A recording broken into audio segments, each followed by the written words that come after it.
Ayaw pong tanggapin ng Senadong utos nitong suspension kay Acting Senate Sergeant-at-Arms Mau Aplasca kasunod ng nangyaring putukan sa Senado ayon kay Ombudsman Jesus Crispin Remulla. At bukod po dyan, ayaw rin daw tanggapin ng Senado ang subpoena para sa mga CCTV footage sa nangyari. Nakatutok si Darlene Cai. Kasunod ng anunsyo kahapon na suspendido ng 6 na buwan si Acting Senate Sergeant-at-Arms Mau Aplasca, ipinadala na rin kahapon ng Office of the Ombudsman sa Senado ang mga dokumento ukol dito. Pero sabi ni Ombudsman Jesus Crispin Remulla, tumanggi ang Senado na tanggapin ang mga ito. Problema. Ano problema? Yung aming process server ayaw na naman tanggapin sa Senate. Isa si Aplasca sa mga iniimbestigahan ng Ombudsman kaugnay sa nangyaring putukan sa Senado nitong Miyerkules. Pagkatapos po namin Sa panayam sa 24 oras, kinumpirma ni Aplasca na siya ang unang nagpaputok bilang warning shot. Ayaw tanggapin. Yung nga problema no? Parang atake. Look at the attitude. Nobody is above the law. I'm sorry. Kahit nagtatrabaho ka sa Senado, nobody is above the law.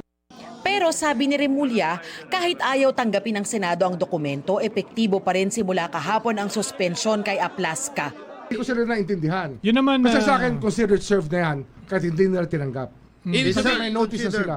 Bukod sa suspension order, hindi tinanggap ng Senado ang subpoena para sa mga CCTV footage ayon kay Assistant Ombudsman Mico Clavano. Sa panayam sa radyo kahapon, sinabi ni Aplasca na base sa kanilang pagre-review, hindi kita sa CCTV ang posisyon ng mga tauhan ng OSA at Marines noong nangyari ang putukan.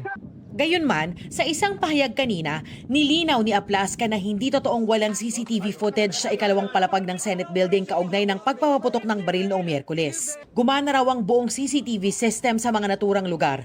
Sumunod daw sila sa hiling ng pulisya na mabigyan ng mga kopya ng CCTV noong Huwebes. Kahapon, kinumpirma ng PNP na pinag-aaralan na nila ang mga kuha ng CCTV.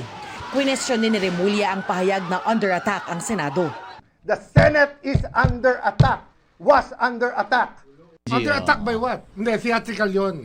Playing to the DDS crowd. Ako naman Hindi pwede yung, alam mo, That's what I saw. Patuloy na sinusubukan ng GMA News sa kunin ng reaksyon ni Cayetano tungkol sa mga bagong pahayag ni Remulla, maging ang hindi umano pag-receive ng Senado sa mga utos ng Ombudsman. Hinihingan din namin ng pahayag si Aplasca tungkol sa suspensyon. Pareho silang hindi pa tumutugon sa ngayon. Darlene Cai, Nakatutok, 24 Oras.